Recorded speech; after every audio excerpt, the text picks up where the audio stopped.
Hello everyone, and welcome to my GH Soap Opera Today channel. I hope everyone is having a wonderful day. Before we begin, please hit the subscribe button and give this video a thumbs up. Not Michael, but Chase could face serious charges. Plus, Maxie and Nathan finally meet face to face. Maxine returns home today on General Hospital. Brooklyn and Chase decide to raise a family, and Wiley gives information that might save his father's jail sentence. Dante informs Nathan that they must speak with Michael at the PCPD. While waiting for her children at Drew's house, Willow teases him by bringing up the fact that they have a new custody arrangement and that Wiley and Amelia will be seeing her. Alexis, who is present to oversee the drop-off, answers the doorbell.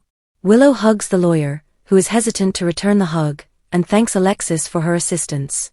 Alexis suggests that Willow see how Drew is doing so she can gauge how distressing it may be for Scout to see him, and Willow agrees. Willow brings Alexis in and explains his blinking style of indicating yes or no. Willow then gets a text from Liz and excuses herself. On her alone, Alexis confides in Drew that she would never wish this on him and that he must be going through hell.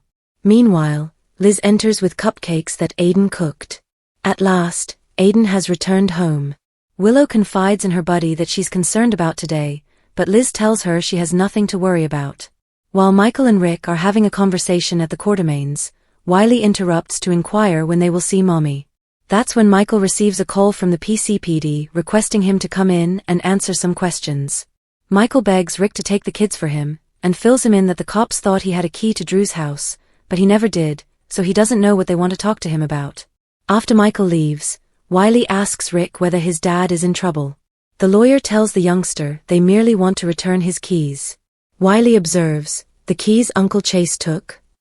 Drew tries to communicate back at Drew's. Rick arrives with the kids, and Willow embraces them in tears. Rick and Liz exchange grins while Willow gushes to her kids about how much she loves them.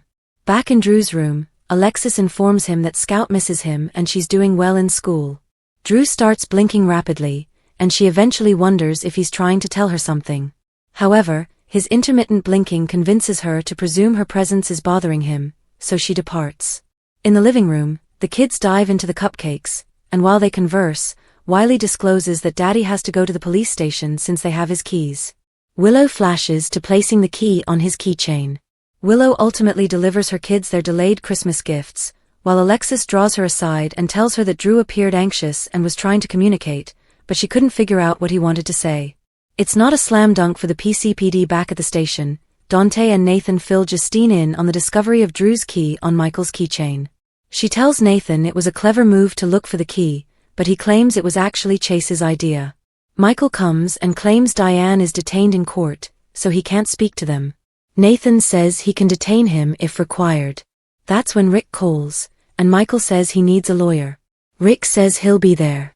Michael feels this is a trap, and Rick agrees, but it will be the PCPD who faces the repercussions.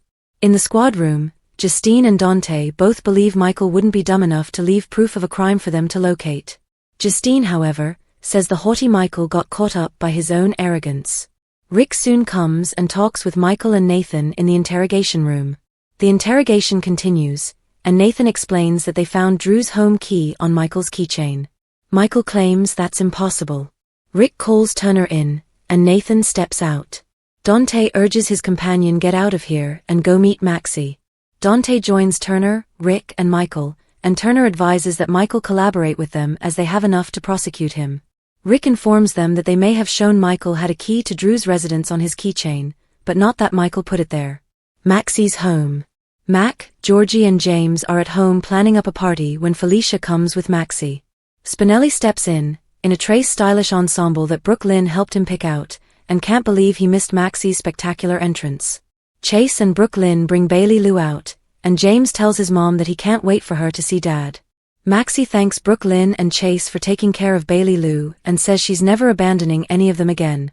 James brings Cody out to tell his mom their wonderful news, and Cody reveals James has learned to jump with Comet.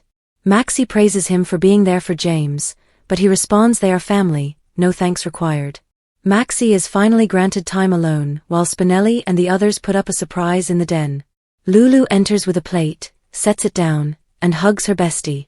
Maxie tells her what a fantastic friend she is, just as Brooklyn steps in and grins. Brooke Lynn informs Maxie her surprise is ready, so she goes. Lulu can see the disdain on Brooke Lynn's face. Brooke Lynn thinks as long as she and Nathan finish it, they don't need to inform Maxie. Everyone returns to the living room after seeing a slideshow of all Maxie missed. James asks where his dad is, and Felicia explains that Nathan is stuck at work. In the kitchen, Mac asks Cody why he didn't bring Molly.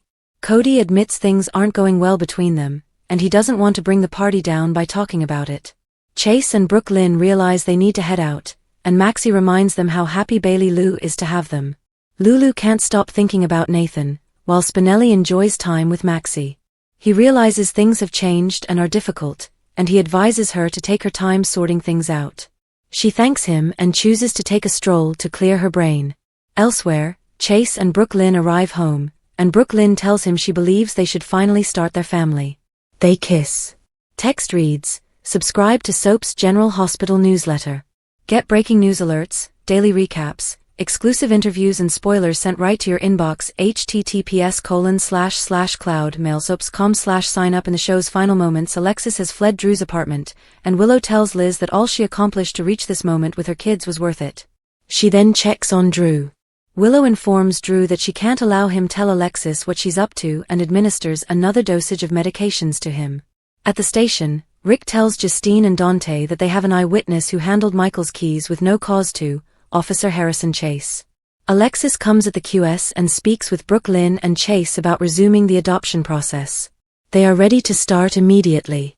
At Maxie's, James asks Spinelli why his mom left her own party, and he replies she's simply digesting her happiness.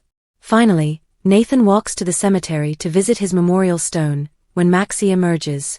They lock eyes. On the next General Hospital, Luke's family recalls him. General Hospital Friday, February 20th, Sonny confesses to Carly, Tracy promises Lulu, Luke's final goodbye. General Hospital spoilers for Friday, February 20th, state that the program will provide a special episode as they pay one last farewell to Luke Spencer and his portrayer, Anthony Geary. Geary died in December 2025, but he'll live on via the fantastic performances he provided as Luke on GH. Many of those performances will be repeated in this memorial concert, so fans can expect some flashbacks and lots of important talks about Luke. For begin, Lulu Spencer will find herself becoming upset about an old image of her dad, who was slain while she was confined in a coma. Lulu didn't hear that sad news until she woke up, so she'll resent that she never got a chance to say a decent goodbye.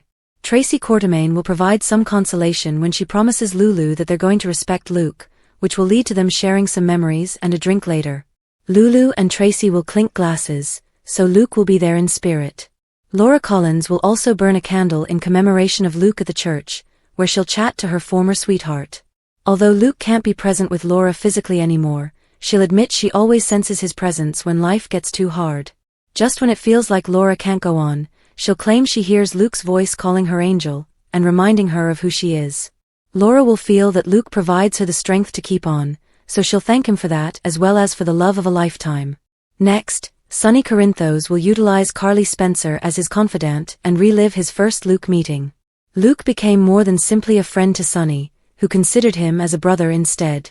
Sonny will share that with Carly as they get set to commemorate Luke's life with some other individuals who loved Luke passionately. On the dock, Sonny, Carly, Tracy, Lulu, Laura and Elizabeth Baldwin will meet to drink a glass to Luke. There'll also be some floating candle lanterns, so the show will pull out all the stops to honor Luke Spencer and Anthony Geary. General Hospital spoilers suggest this special episode is guaranteed to be a tearjerker. General Hospital's Cameron Matheson gets real about the Drew hatred. "I've had apples thrown at me. Look, no one will disagree anymore that General Hospital's Drew is a lovely man. We're not sure we could find many in Port Charles who would. And we know his own wife wouldn't, especially as Willow shot him and is now keeping him immobile and confined. Even Cameron Matheson doesn't bother supporting Drew. When the actor went on Decent Morning America, he just laid it all out, adding, 'Drew, he's just not a good human. And I've never truly portrayed a role like this in 30 years of doing this. And it's been very enjoyable, but at the same time, it's odd being disliked so much in America and on the canvas.' As Robin Roberts told him, they've all known Matheson for a long time and they know how nice he really truly is. But then there's Drew.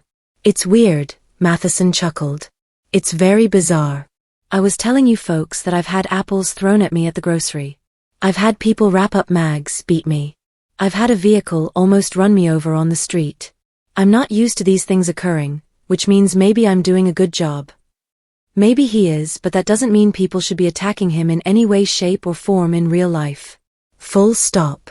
An apple is terrible enough, but hitting him with a car? We can't imagine having to confront that level of hostility. But Matheson does, and honestly, he deals with a lot better than we likely would. I'll say this too, he said, it's a bit of a release for me. It's a bit of a therapeutic release. I've been through a number of really huge life crises, and I try to remain optimistic and resilient and happy. And then I go to work and I get to just let it all out. That's to put it mildly. Cancer, losing his house in the Eaton fire, splitting from his wife, Matheson has been through a lot.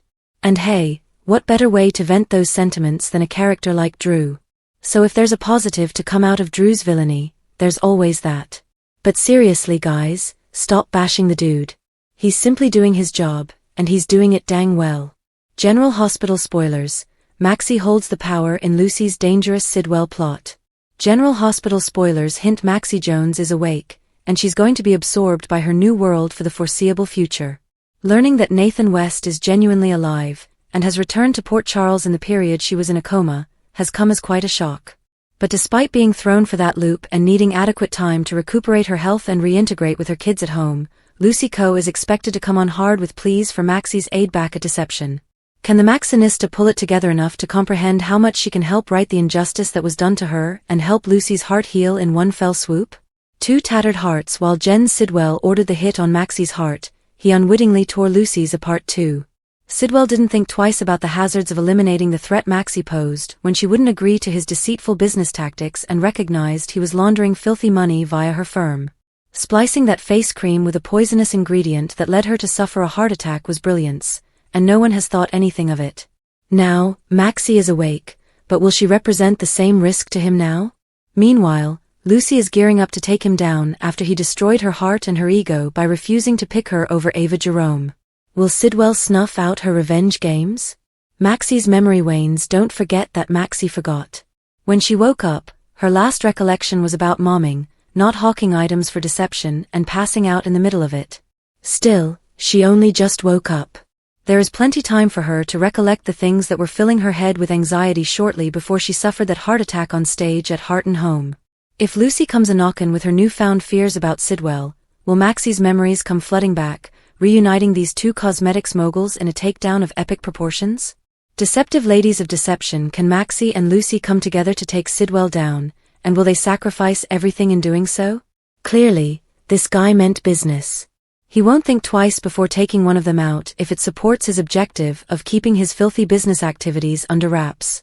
He can't risk being exposed by them searching about in his business operations, and it's probable Sidwell will already be on guard once he hears of Maxie's back-in-action status. Will Maxie be the gasoline to Lucy's fire to rid Port Charles of this villain for good? As General Hospital remembers Luke, Anthony Geary's widower shares memories of his beloved portrayer. Anthony Geary's castmates and fans continue to lament the loss of the legendary General Hospital star, who passed away on December 14, 2025, and as a means to pay honor to the actor, the ABC soap will run a special episode today to celebrate his time in Port Charles. However, there is one individual who misses Geary the most, and we wanted to share a touching message made on February 19 by his widower, Claudio Goma. Greetings to all and happy Thursday. It's a chilly and windy day in Amsterdam, Goma said on his Instagram, then went on to explain that he and his cat Max were enjoying a lazy morning, having been up extremely early. I've been doing my needlework and going to make scrambled eggs, with tomato and onion on toasted cornbread, then we are going to clear up some bookshelves taking away the DVDs, freeing up space for my art books and objets d'art, he continued, then reflected on and shared some of the photos of his dear Tony that popped up on his phone, including a few with the late Tristan Rogers and Jacqueline Zaman, as well as others from his time working on the ABC soap.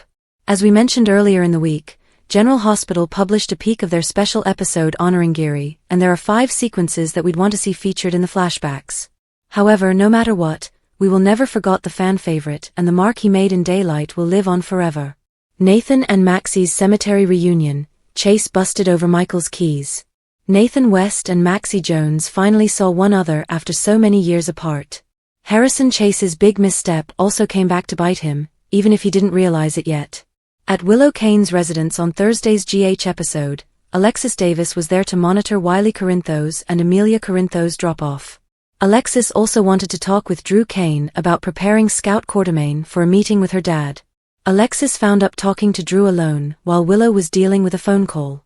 That gave Drew a chance to blink fast, so Alexis figured she was disturbing him and pondered whether she should fetch Willow. Drew blinked no, but Alexis couldn't comprehend what he was trying to say and believed it was best if she went. At the police station, Dante Falconeri stopped Nathan from attending Maxie's homecoming celebration as he required Nathan to question Michael Corinthos about his key to Drew's house.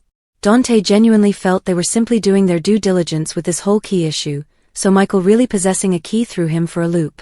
ADA Justine Turner thanked Nathan for having the initiative to check Michael's keys, but Nathan gave Officer Chase the credit. According to ADA Turner, anything Michael revealed in this interview may influence whether he got prosecuted in Drew's case. Once Michael was brought to the police station for urgent interrogation, he had Rick Lansing handle Wiley and Amelia's drop-off without him. Rick also found out about the detectives securing a search warrant for Michael's keys, but Michael maintained he'd never been in possession of one to Drew's residence. Wiley discovered Rick would be taking him to Willow's apartment and discreetly asked Rick whether his dad was in danger. Rick stated the cops merely wanted to give Michael his keys back, so Wiley questioned if they were the ones Uncle Chase took. At the PCPD, Michael refused to answer questions without a lawyer present. Diane Miller was busy, but Rick phoned Michael and promised to come after the drop-off was complete as this was a trap. Although Rick didn't delve into the details of what he'd uncovered, he hinted the cops would be the ones in danger if they played this correctly. Back with ADA Turner, she believed maybe Michael's hubris tripped him up now that this key had been uncovered. Rick invited Wiley and Amelia over to Willow's apartment, where she hugged them in an emotional moment outdoors. Elizabeth Baldwin also brought cupcakes that Aidan Weber cooked so they could all celebrate Willow's family reunion. Amila and Wiley were excited about the chance to finally unwrap Willow's Christmas presents too.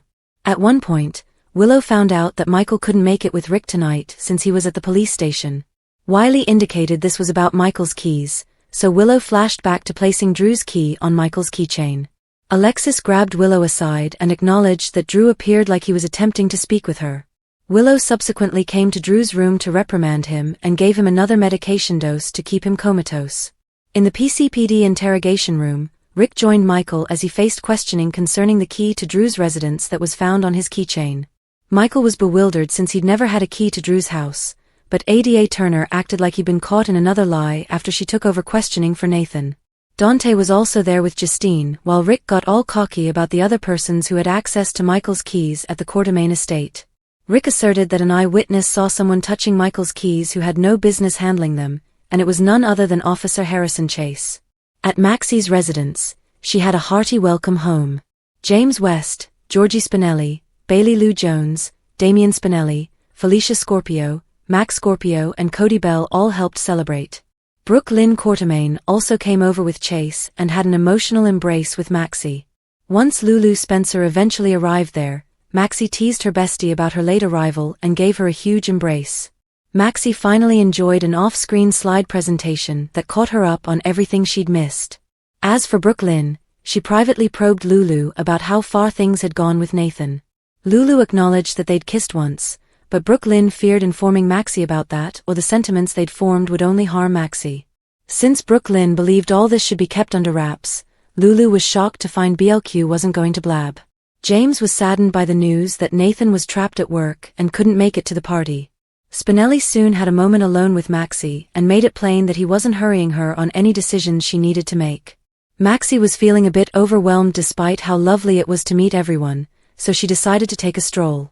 Nathan was in the cemetery gazing at his own memorial marker when Maxie emerged and had a surprising reunion with him.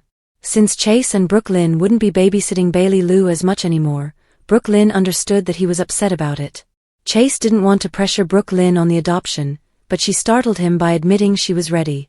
That led to Brooke Lynn and Chase meeting with Alexis to discuss moving forward with the adoption process. General Hospital spoilers suggest Chase and Brooke Lynn's family plans may fall apart after she finds out about the important drama, so stay tuned. Thanks for watching. If you like this video, please don't forget to subscribe my channel without missing any update.